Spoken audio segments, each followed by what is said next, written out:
Naš zadatak je da omogućimo redovno, bezbjedno i efikasno kretanje aviona kroz prostor Bosne i Hercegovine. Ja sam Armin Fazlić, oblasni kontrolor letenja.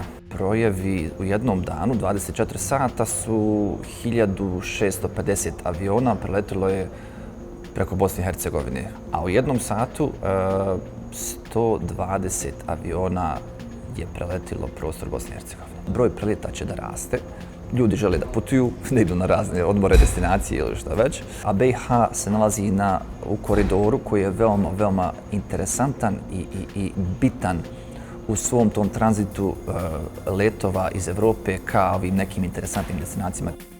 Pritisak, stres je normalna stvar. Primjer neke stresne situacije kada pilot zatraži našu pomoć jer i hitno sletanje u nekih od obličnih aerodroma jer ima neki medical emergency. Da li je to bio, mislim ne znamo detalje.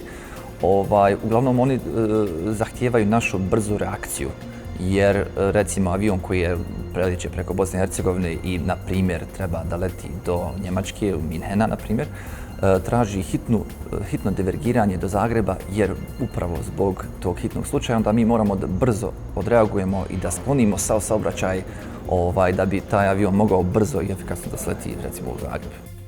Tehnologija je veoma bitan aspekt kontrole letenja. Naravno iz godine u godinu dobijamo bolje sisteme od radara, od uređaja za komunikaciju sa avionima itd.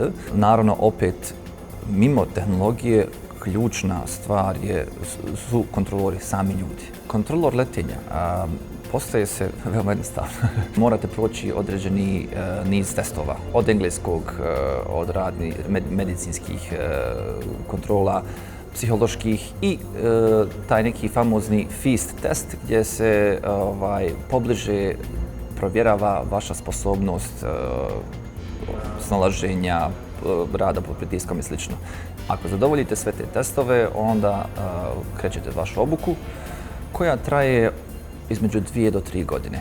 Tu ćete već vidjeti da li imate kapaciteta za to. Ako da, onda pred vama je veoma interesantna budućnost.